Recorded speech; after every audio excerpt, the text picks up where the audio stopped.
இவன் தான் சக்தி. ஸ்கூல் படிக்கிற வரைக்கும் நல்லா கான்ஃபிடென்ட்டா இருந்த ஒரு பையன், ஒன்ஸ் காலேஜ் உள்ள என்ட்ரான அப்புறமா ரொம்ப அண்டர் கான்ஃபிடென்ட்டா, இன்செக்யூராவும் ஃபீல் பண்ண ஸ்டார்ட் பண்றான். அப்படியே கட் பண்ணா 2026. இப்போ நான் உங்ககிட்ட பேசிக்கிட்டு இருக்கதும் அதே சக்தி தான். பட் நெறைய சேஞ்சஸ் இருக்கு. சேஞ்சஸ்ன்னு நான் சொல்றது வந்து வெறும் ஃபிசிக்கல் சேஞ்சஸ் மட்டும் இல்ல. என்னுடைய மைண்ட் செட், ஹேபிட்ஸ், கான்ஃபிடன்ஸ் எல்லாமே சேஞ்ச் ஆயிடுச்சு. ஸோ இந்த வீடியோ வந்து ஃப்ளெக்ஸ் பண்ணுறதுக்காகவோ இல்லை கம்பேரிசன் பண்ணவோலாம் இல்லை. ஜஸ்ட் என்னோட ஜேர்னியை வந்து ஷேர் பண்ணுறதுக்காக தான். Currently, I'm 25 and I think I'm old enough to share what I went through my life.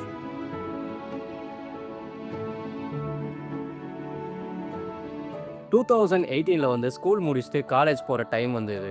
இது வரைக்கும் படிப்பை தவிர வேறு எதுலேயுமே ஃபோக்கஸ் பண்ணாத ஒரு பையன் ஃபர்ஸ்ட் டைம் காலேஜ் உள்ள போன அப்புறமா மற்ற பசங்களை பார்த்து நம்ம ஏன் இவங்கள மாதிரி இல்லை அப்படின்னு சொல்லி யோசிக்க ஸ்டார்ட் பண்ணுறான். For the very first time கண்ணாடி முன்னாடி நின்று அவனோட அப்பியரன்ஸ் வந்து பார்க்குறான்.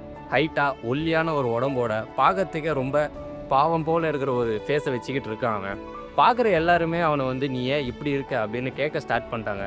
ரொம்ப ஒல்லியா, ஏன் நோஞ்சா மாதிரி இருக்க, சாப்பிட்றியா இல்லையா அப்படின்லாம் நிறைய வந்து என்னை பார்க்குறவங்க எல்லாருமே கேட்டுகிட்டே இருப்பாங்க. இது வந்து எனக்கு ரொம்ப பெரிய ஒரு இன்செக்யூரிட்டி வந்து கிரியேட் பண்ணிடுச்சுன்னு தான் நான் சொல்லுவேன். இதனால என் கான்ஃபிடன்ஸ் வந்து ரொம்பவே பயங்கரமாக அடி வாங்குச்சு. மற்றவங்ககிட்ட பேசக்கூட நான் வந்து ரொம்பவே தயங்கினேன். மற்றவங்க வந்து என்கிட்ட பேசினா கூட நான் வந்து இல்லை வேணாம் அப்படின்னு சொல்லிட்டு நான் சரியாக பேசாமலே போயிடுவேன். இது எங்கே போய் முடிஞ்சதுன்னா, நான் ஒரு ஸ்டேஜில் வந்து பார்த்தீங்கன்னா என்னையே நானே வந்து வெறுக்க ஸ்டார்ட் பண்ணிட்டேன். என்னையவே எனக்கு வந்து சுத்தமாக பிடிக்காம போயிடுச்சு. Because most of the people வந்து நம்மளுடைய அப்பியரன்ஸ் வச்சு தான் நம்மளை ஜட்ஜ் பண்ணுறாங்க அப்படின்னு தெரியும் போது ஒரு மாதிரி தான் எனக்குமே ஃபீல் ஆச்சு. ஸோ ஃபிசிக்கலாக சேஞ்ச் ஆனால் நம்மளை வந்து யாருமே கிண்டல் பண்ண மாட்டாங்க அப்படின்னு நினச்சி தான் நான் வந்து ஜிம்மில் ஜாயின் பண்ணேன். அண்ட் இது தான் வந்து பார்த்தீங்கன்னா நான் ஃபஸ்ட்டு ஜிம்மில் எடுத்த ஃபோட்டோ. இப்போ பார்க்கறதுக்கு கூட ஒரு மாதிரி தான் இருக்கும் எனக்கு. ஸோ இது வந்து பார்த்தீங்கன்னா கரெக்டாக ஒரு 6 to 7 months போனதுக்கப்புறமா எடுத்த ஃபோட்டோ தான் இது. அந்த டைமில் வந்து பார்த்தீங்கன்னா டயட் பற்றிலாம் பெருசாக எதுவுமே ஐடியா இல்லை. ஸோ பாடியில் வந்து பெருசாக எந்த ஒரு சேஞ்சஸுமே இருக்காது. ஸோ ஜிம் போனால் பெருசாகிடலாம் அப்படின்னு நினச்சி தான் நான் வந்து ஜிம்முலேயே ஜாயின் பண்ணேன். அண்ட் தென் வந்து பார்த்தீங்கன்னா கொரோனா வைரஸ் வந்தது, ஜிம்மெல்லாம் க்ளோஸ் பண்ணிட்டாங்க. அண்ட் என்னுடைய காலேஜுமே வந்து ஃபினிஷ் ஆகுது. கதையே வந்து இப்போ தான் ஸ்டார்ட் ஆக போகுது. ஆஸ் யூஷுவல் காலேஜ் முடித்த உடனே எல்லாருக்கும் வரக்கூடிய ஒரு பெரிய ப்ரெஷர் தான் எனக்குமே வந்தது, ஏதாவது ஒரு வேலைக்கு போகணுன்னு சொல்லிட்டு. ஸோ நான் வந்து பார்த்தீங்கன்னா ஒரு கஸ்டமர் சப்போர்ட் ஜாபில் போய் வந்து ஜாயின் பண்ணுறேன். But I was not happy at all. Because நான் நினச்ச மாதிரி என் லைஃப் வந்து இல்லை அப்படிங்கிற ஒரு தாட் வந்து எனக்குள்ளே இருந்துகிட்டே இருந்தது. ஸோ இப்படியே வந்து என்னோடய லைஃப் வந்து 2024 வரைக்குமே பார்த்தீங்கன்னா எனக்கு பிடிக்காத மாதிரி தான் என் லைஃப் வந்து போச்சு. இன் பிட்வீன் நிறைய வந்து ஹார்ட் மூமெண்ட்ஸ், எதிர்பார்க்காத லாஸ், கசப்பான சம்பவங்கள், நிறைய அசிங்கப்பட்டேன், அவமானப்பட்டேன், என் வேலை போச்சு, ஹேர் லாஸ் ஆச்சு. இந்த மாதிரி நிறைய விஷயம் வந்து நடந்துச்சு. சிஎம் எக்ஸாம் வந்து எழுதினேன், அதில் வந்து ஃபெயில் ஆகிட்டேன். பேங்க் எக்ஸாம் ட்ரை பண்ணேன், அதுலேயுமே வந்து ஃபெயில் ஆகிட்டேன். சாஃப்ட்வேர் டெவலப்பர் ஆகலாம்னு சொல்லிட்டு கோர்ஸ் என்ன அதையுமே கம்ப்ளீட் பண்ண முடியல. ஸோ ஒரு 2022லேருந்து 24 வரைக்கும் பார்த்தீங்கன்னா என் லைஃபோட டார்க்கஸ்ட் பீரியடுன்னு தான் நான் வந்து சொல்லுவேன். ஒரு நல்ல எக்ஸாம்பிள் வந்து பார்த்தீங்கன்னா லவ்வர் படத்தில் வர அருண் கேரக்டர் கூட லிங்க் பண்ணிங்கன்னா பர்ஃபெக்டாக இருக்கும் என் லைஃபும் அந்த கேரக்டரோட லைஃபுமே. ஸோ என்னை சுற்றி என்ன நடக்குதுன்னு நான் ரியலைஸ் பண்ணுறதுக்குள்ளேயே 2 years வந்து போயிடுச்சு. ஸோ சின்ன வயசுலேருந்தே வந்து பார்த்தீங்கன்னா பயங்கரமாக கோவப்படக்கூடிய ஒரு ஆள் நான். பொறுமைங்கிறது வந்து சுத்தமாக இருக்கவே இருக்காது என்கிட்ட. நிறைய வந்து நான் லைஃப்பை வந்து கம்ப்ளைண்ட் பண்ணிகிட்டே இருப்பேன். ஒரு இன்டர்வியூவில் வந்து மணிகண்டன் சொல்லுவார்ல, 27 வயசுக்கு அப்புறமா லைஃப் வந்து பலார்னு அற கொடுக்குங்க.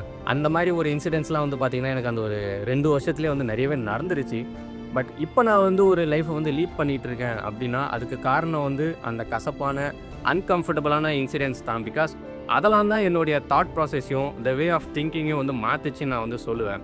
கான்ஃபிடென்ஸை பற்றி பேசுகிறப்ப நீங்கள் கம்ஃபர்ட் ஜோனில் இருந்தீங்கன்னா கண்டிப்பாக கான்ஃபிடென்ஸ் வந்து உங்களுக்கு வந்து டெவலப்பே ஆகாது.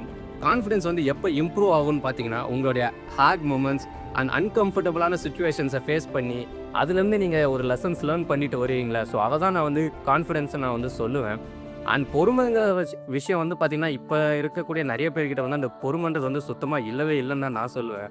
பிகாஸ் எல்லாமே வந்து இப்போ இருக்கிறவங்களுக்கு வந்து பார்த்திங்கன்னா எல்லாமே டக்குன்னு சேஞ்ச் ஆகணும்னு நினைக்கிறாங்க. பட் ரியாலிட்டியில் வந்து அப்படி நடக்குமான்னு கேட்டிங்கன்னா கண்டிப்பாக நடக்கவே நடக்காது. என் லைஃப்பில் வந்து எனக்கு பிடிக்காத விஷயம் என்னை சுற்றி நடக்கிறப்ப நான் என்ன பண்ணுவேன்னு பார்த்தீங்கன்னா ஏதாவது என்னால் எனக்கு ஃபேவராக சேஞ்ச் பண்ண முடியுமான்னு பார்ப்பேன். பட் அப்படி எதுவுமே என்னால் கண்ட்ரோல் பண்ண முடியல அப்படின்னா நான் ஜஸ்ட்டு சைலண்ட்டாக அப்சர்வ் பண்ண ஸ்டார்ட் பண்ணிவிடுவேன். லைஃப் வந்து ஏதோ நமக்கு வந்து சொல்லித்தரப்பாகுதுன்னு சொல்லி. பட் நிறைய பேருக்கு வந்து அதை கோத்ரூ பண்ணவே பிடிக்காது. பிகாஸ் பெயின் யாருக்கு தான் பிடிக்கும், யாருக்குமே பிடிக்காதுல்ல. பட் ஒன்ஸ் நீங்கள் அதை வந்து கடந்து வந்துட்டிங்கன்னா you will get more confident. And 3வது ரொம்ப முக்கியமான ஒரு விஷயம் வந்து பார்த்திங்கன்னா அக்செப்டன்ஸ் லைஃப்பில் வந்து ரொம்பவே இம்பார்ட்டண்டான ஒரு விஷயம். பிகாஸ் அக்செப்டன்ஸ் இல்லைனா லைஃப்பை வந்து நீங்கள் ஃபுல்லாக நீங்கள் என்ஜாயே பண்ண முடியாது. அதுக்குன்னு எல்லாத்தையுமே நான் வந்து அக்செப்ட் பண்ண சொல்லலை. உங்களுடைய கண்ட்ரோலில் இல்லாத சில விஷயங்கள்லாம் லைஃப்பில் வந்து உங்களுக்கு நடக்கும்னா, லைக் ரொம்ப பிடிச்சவங்க, அப்புறம் பேரண்ட்ஸ், உங்கள் ஃபேமிலி மெம்பர்ஸ், உங்கள் ஃப்ரெண்ட்ஸ்லாம் வந்து நீங்கள் லூஸ் பண்ணும்போது ஒரு ஒரு ஹார்ட் மொமெண்ட்ஸ் வரும்ல, அந்த மொமெண்ட்ஸ்லாம் வந்து பார்த்தீங்கன்னா, சில பேர் அத வந்து ஒரு ரீசனா வச்சு லைஃப்ல வந்து அப்படியே ஸ்டக் ஆகி நின்றுவாங்க. அதுக்கு மேல என்ன பண்ணணும் அப்படிங்கிற ஒரு விஷயத்த வந்து யோசிக்கவே மாட்டாங்க. பட் அது வந்து ஒரு சரியான விஷயமா இருக்குமான்னு கேட்டீங்கன்னா, இல்லன்னு தான் நான் வந்து சொல்லுவேன். ஸோ என்ன நடந்தாலும் அத வந்து அக்செப்ட் பண்ணிட்டு, நெக்ஸ்ட் என்ன பண்ணலான்னு யோசிச்சாலே லைஃப் வந்து நல்லாருக்கும். இந்த விஷயம்லாம் நான் ஏன் வந்து உங்ககிட்ட ஷேர் பண்றேன்னு பார்த்தீங்கன்னா, உங்களுக்கு வந்து என்ன பத்தி என்ன தெரியும்னா, நான் வந்து YouTubeல வந்து க்ரூமிங் டிப்ஸ் போடுறவன், ப்ராடக்ட் யூஸ் பண்றவன் இதெல்லாம் தான் உங்களுக்கு தெரியும். பட் என்னுடைய other half of the journey வந்து என்னுடைய ஃபேமிலி மெம்பர்ஸுக்கும், ஃப்ரெண்ட்ஸுக்கும் மட்டும் தான் தெரியும். இத வந்து நான் ஏன் உங்ககிட்ட சொல்றேன்னா, நெறைய பேர் வந்து பார்த்தீங்கன்னா, இப்ப மத்தவங்க லைஃபோட நம்ம லைஃப கம்பேர் பண்ணி ரொம்ப டிப்ரஷன் ஆகுறாங்க. அப்புறம் ரொம்ப செல்ஃப் டவுட் படுறாங்க. ரொம்ப ஓவர் திங்க் பண்ண ஆரம்பிக்கிறாங்க. பட் நீங்க ஒரு விஷயத்த வந்து புரிஞ்சுக்கணும். Instagramலயும், YouTubeலயும் வந்து வீடியோ போடுற எல்லா இன்ஃப்ளூயன்சஸுமே வந்து பார்த்தீங்கன்னா, பெர்ஃபெக்ட்டான லைஃப் இருக்குமான்னு கேட்டிங்கன்னா, இருக்காது. எல்லாருக்குமே அப்ஸ் அண்ட் டவுன்ஸ் இருக்கும். அண்ட் எல்லாருடைய டைம் லைனுமே வந்து வேற. 2 வருஷத்துக்கு முன்னாடி என்னுடைய நிலைமை வந்து கொஞ்சம் கவலைக்கிடமா தான் இருந்தது. பட் இப்ப நான் ஓரளவுக்கு கொஞ்சம் நல்லா இருக்கேன். ஸோ டைம் லைன் தான் எல்லாத்துக்குமே காரணம். ஸோ ஒருத்தருடைய குட் ஃபேஸை வந்து இன்னொருத்தருடைய பேட் ஃபேஸோட கம்பேர் பண்ணி என்னைக்குமே பார்க்காதீங்க. 2 வருஷத்துக்கு முன்னாடி நான் வந்து இந்த க்ரூமிங்கோ, செல்ஃப் கேர்லாம் பண்ணனான்னு கேட்டிங்கன்னா, கண்டிப்பா பண்ணல. பிகாஸ் என்னுடைய லைஃப்ப வந்து ஃபிக்ஸ் பண்றதுக்கு தான் நான் வந்து இத்தன வருஷமா வந்து ஓடிட்டு இருந்தேன். ஸோ எடுத்த உடனே நான் வந்து இந்த க்ரூமிங்கோ, செல்ஃப் கேர்லலாம் பண்ணனான்னு கேட்டிங்கன்னா, பண்ணல. என் லைஃப்ப வந்து ஃபர்ஸ்ட்டு ஃபிக்ஸ் பண்ணிட்டு தான் நெக்ஸ்ட் என்ன பத்தி நான் வந்து யோசிச்சேன். ஸோ பாய்ஸ் அண்ட் கேர்ள்ஸ் நீங்க இந்த வீடியோ பார்த்துட்டு இருக்க யாரா இருந்தாலும் சரி, ஃபர்ஸ்ட்டு நீங்க ஃபோக்கஸ் பண்ண வேண்டிய விஷயம் வந்து உங்க லைஃப்ப வந்து ஃபிக்ஸ் பண்ணணும். உங்க ஃபினான்ஸஸ வந்து ஃபோக்கஸ் பண்ணணும். அண்ட் தென் தான் அந்த செல்ஃப் கேரோ, க்ரூமிங்லாம் வந்து ஸ்டார்ட் பண்ண முடியும்.